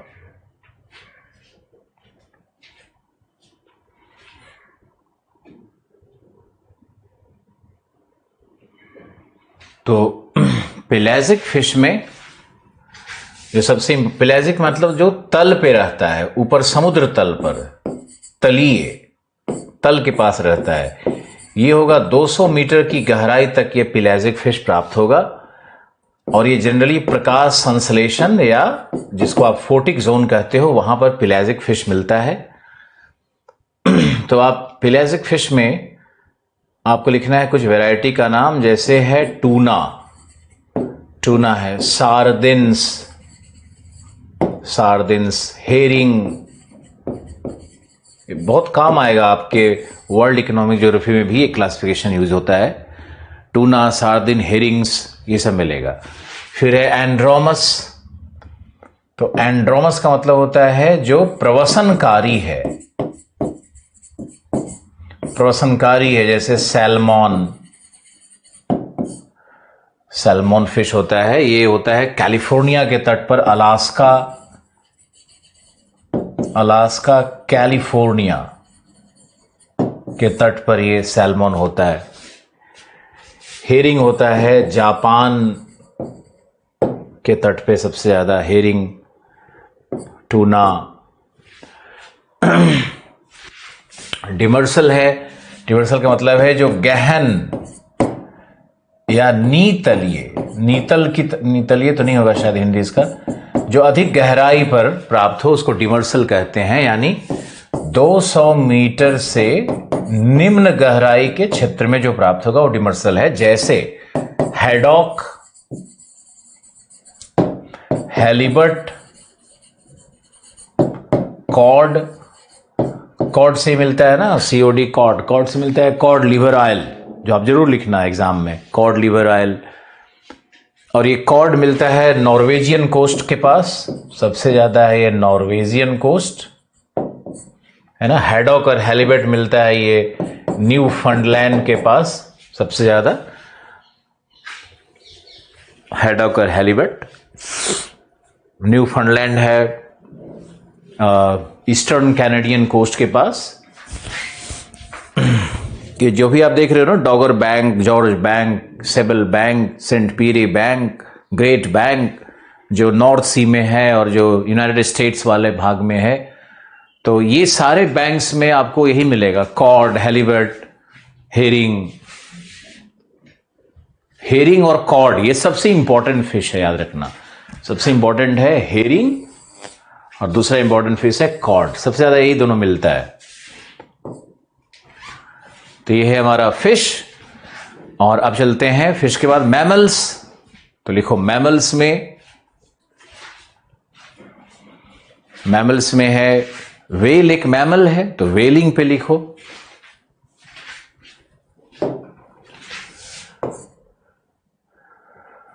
वेलिंग है,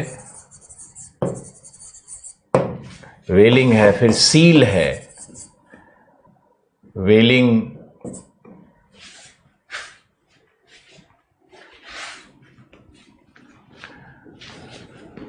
वेल का सबसे ज्यादा जो वेल का कृषि होता है या वेलिंग होता है, ये सबसे ज्यादा नॉर्वे करता है और जापान करता है। लिख लो जापान और नॉर्वे। और मुख्यतः ये वेल मिलता है आर्कटिक सर्कल के पास, आर्कटिक सर्कल के पास कोल्ड वाटर में वेल होता है, सब लिखो।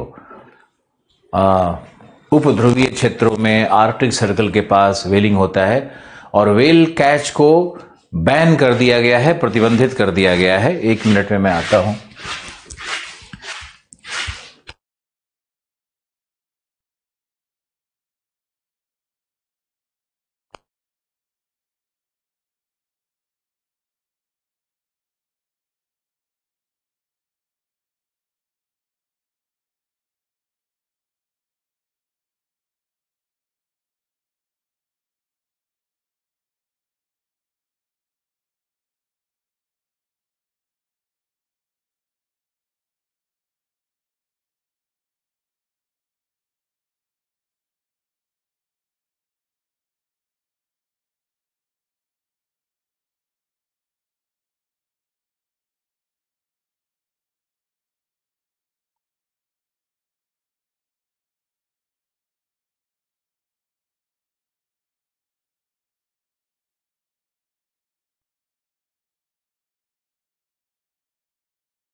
सील सील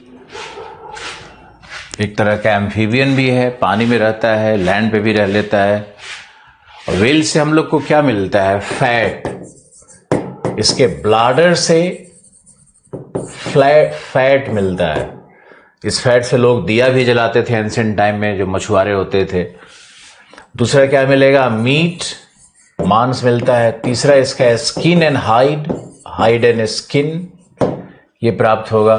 अब व्हेल का भी क्लासिफिकेशन है, ब्लू व्हेल, टीथ व्हेल, ये सब इतना अंदर जाने की जरूरत नहीं है। व्हेलिंग। अब सील है, तो सील से भी क्या मिलेगा? वही फैट और प्रोटीन, एमिनो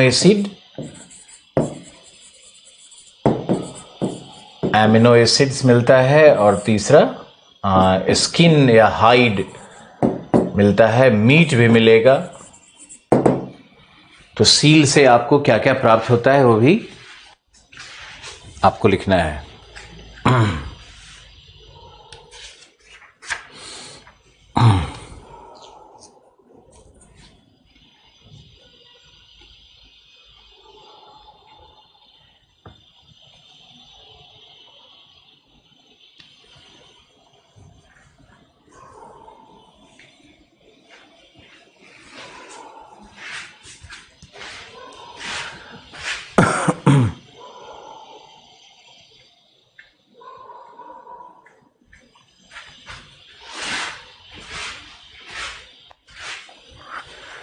नेक्स्ट लिखो, वर्गीकरण पे आते हैं। तो अब आओ बेंथोज। हमारा बेंथोज क्या है? नीतलीय। तो लिखो, जो बॉटम लिविंग ऑर्गेनिजम्स है, जो पानी में नहीं रहता है, नीचे नीतल पे, पेंदी पे, बॉटम पे, मड में, अंदर मिट्टी में गड़ा हुआ, जो नीचे का तल है, नीतल है समुद्र का, उस पे रहता है, उसको बेंथोज कहते हैं। तो लिखो, नीतलीय जीव होते हैं, दो प्रकार के होते हैं। पहला है चल और दूसरा है अचल, मोबाइल और इमोबाइल। और अगर अब हम मोबाइल में एग्जाम्पल लेंगे चलने वाले में, तो मोबाइल में कई सारा एग्जाम्पल्स है, जैसे स्नेल चलता है, घोंघा, कॉन्क, मोलस्क, घोंघा,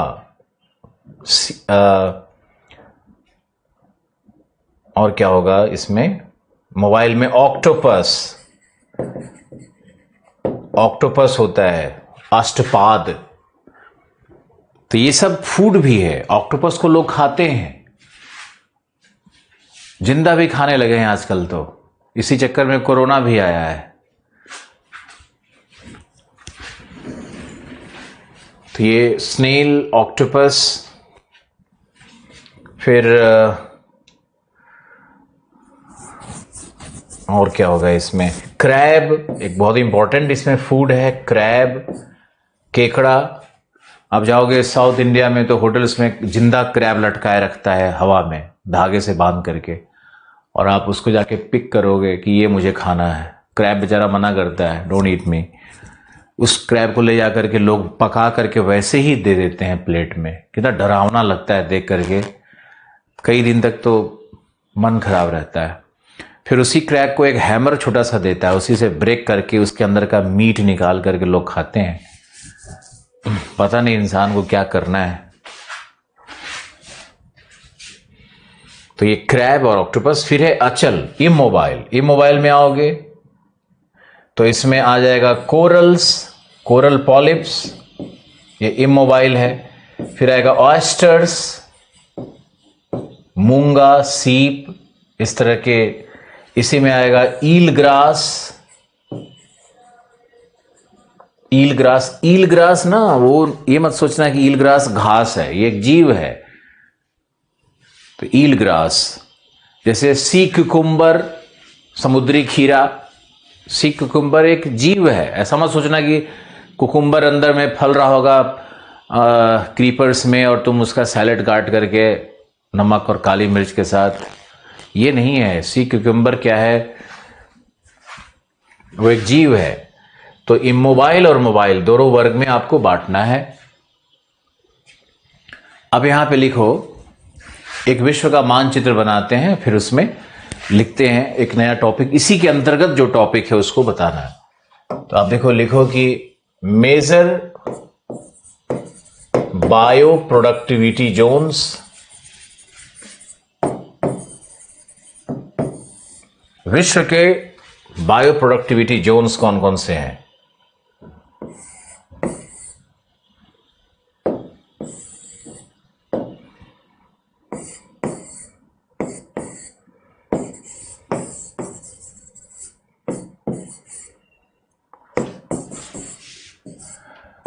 जितना जल्दी वर्ल्ड मैप बन जाए उतना ज़्यादा नंबर आएगा, और ज़्यादा कलाकारी करने के चक्कर में तो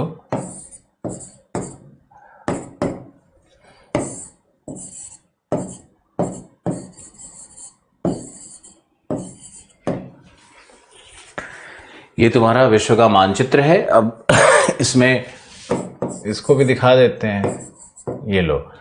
अब लिखो बायो प्रोडक्टिव जोन नंबर 1। तो सबसे पहला है equatorial belt.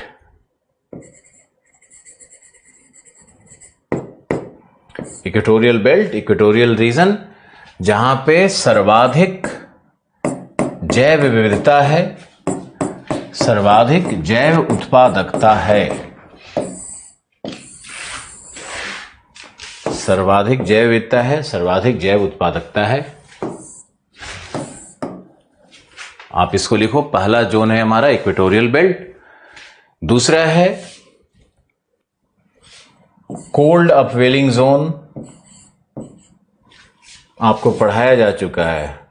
Cold upwelling zone, जहां भी, तो ये कोल्ड अपवेलिंग जोन है हमारा नंबर 2। नंबर 2 है हमारा कोल्ड अपवेलिंग जोन।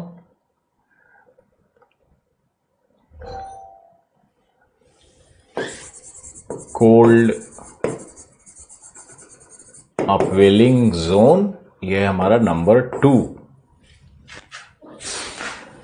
आप इस मैप को बनाओ।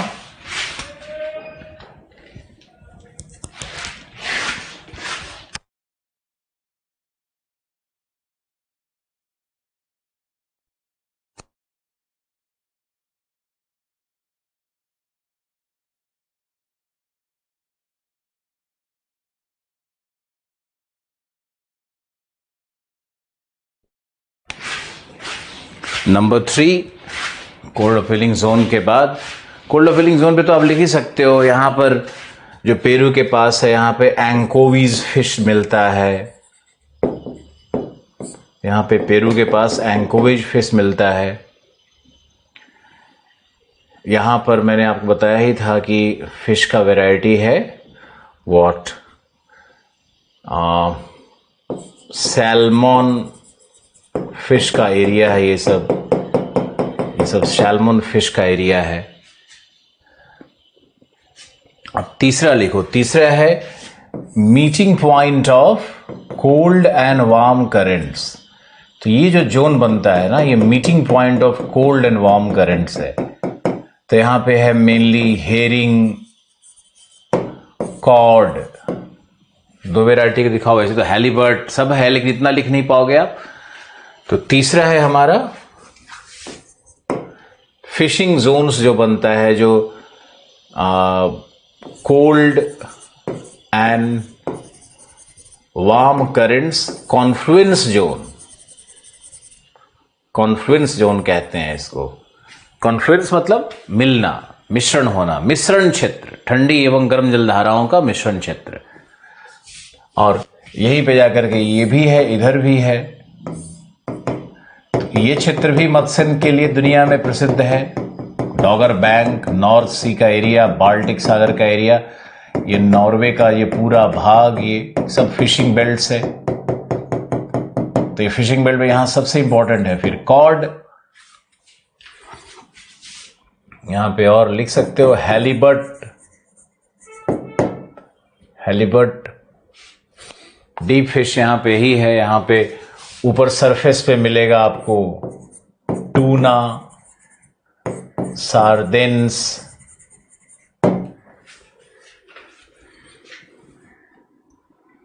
तो फिशिंग बेल्ट को आप दिखाओ नंबर 3 में। यहां भी देखो ये जापानीज कोस्ट है, तो यहां भी कोल्ड और वार्म करंट्स मिल रहा है। नाम लिख सकते हो, ओयाशिया, कुरोशियो, ये सब तो आपको पता ही है, पढ़ाया जा चुका है। एग्जाम में जब लिखने लगो ना तो ये सारे फैक्टों को जरूर लिखना चाहिए। ये तुम्हारा ये जो है ना, ये है हेरिंग, हैलीबट, हैडॉक। यहां पे डिमर्सल फिश बहुत मिलता है जापान के पूर्वी तट पे। तो इस तरह का फिशिंग बेल्ट्स है। अभी फिशिंग बेल्ट हम देखेंगे तो जो अरब सागर है, इसको जरूर याद रखना कि अरब सागर में प्रोडक्शन बहुत तेजी से बढ़ते जा रहा है और अरब सागर बहुत महत्वपूर्ण हो गया है दुनिया में, फिशिंग के नक्शे पे आ गया है अरेबियन सी। तो यहां पे लिख दो अरेबियन सी, डॉट वाला हमारा फिशिंग बेल्ट है। फिर यहाँ पे अमेरिका के ऑस्ट्रेलिया के पश्चिमी तट पर एक और व्हेलिंग था, यहाँ पे फिशिंग बेल्ट है। थोड़ा थोड़ा फिशिंग सब जगह हो रहा है। तो हमारे फिशिंग बेल्ट्स भी दिख रहे हैं आपको, और 3 को ब्रैकेट में लिख सकते हो, fishing belts, major fishing belts. तो कहां कहां बायोलॉजिकल प्रोडक्टिविटी है और कहां कहां जैविक संसाधन है, किस प्रकार से इनका वितरण है, इसको आप देख सकते हो इस डायग्राम पे। ओके, ये रहा। अब इसमें एक और है, एंटार्क्टिका वाटर्स, या इसको बोलते हैं सब पोलर जोन। ये जो सब पोलर जोन है ना, ये भी बड़ा महत्वपूर्ण है जैव विविधता के लिए। ये भी बहुत इंपॉर्टेंट है, एंटार्क्टिका वाटर्स या सब पोलर जोन। ऊपर जाओगे तो यही कहलाएगा आर्कटिक वाटर्स, आर्कटिक वाटर्स कहलाएगा। तो ये आर्कटिक वाटर्स जो है, जिसको हम इस तरह से डॉट्स में दिखा रहे हैं, ये बड़ा बहुत ही इंपॉर्टेंट है। यहाँ पे लैप्टॉप सी, वाइट सी, लैप्टॉप सी, कारा सी, ये सब जो इस तरह से बना हुआ है। अब ये जो क्षेत्र है, इसमें एंटार्क्टिका में आओगे तो पेंगुइन, सील, और यहां पर है क्रिल फिशिंग है। क्रिल जरूर याद रखना है, क्रिल फिशिंग का एरिया है। क्रिल एक 3, 4, 5 सेंटीमीटर का छोटा सा फिश होता है, जिसमें 99% कॉन्सेंट्रेशन है प्रोटीन का। तो क्रिल का ब्रेड स्प्रेड भी बनता है। जैसे ब्रेड पे आप कैसे बटर लगाते हो, वैसे विदेशी लोग, जो बहुत महंगा फूड है, बहुत ही महंगा फूड, एक छोटा सा क्रिल पेस्ट एक बार ब्रेड लगाने का कॉस्ट हो सकता है कि $10 हो। तो ये क्रिल फिशिंग बहुत इंपॉर्टेंट है यहां पे।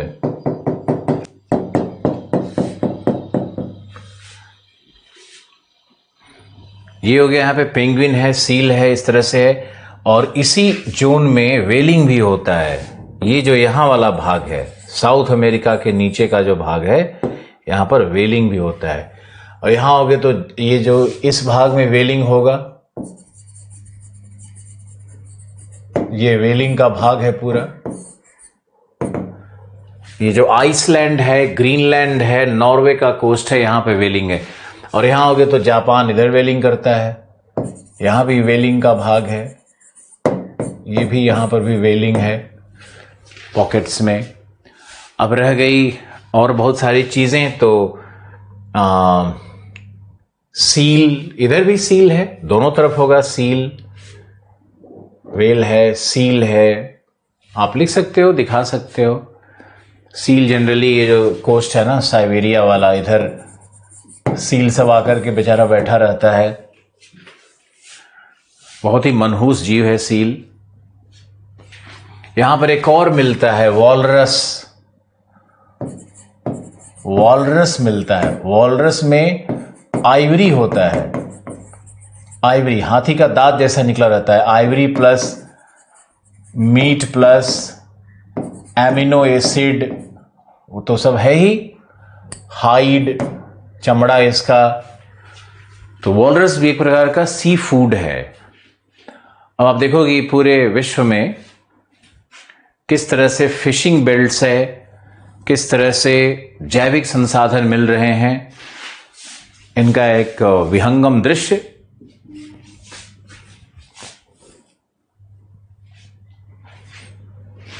इसको बनाओ अच्छे से।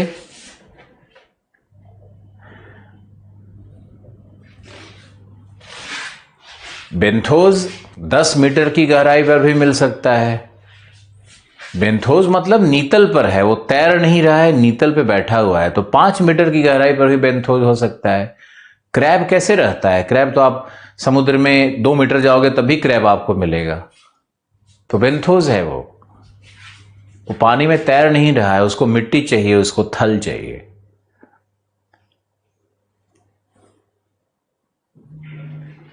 ओके, 10:55 हो चुका है और हम आपसे मिलेंगे नेक्स्ट क्लास में। आज के लिए बस इतना ही। Thank you, take care, bye bye.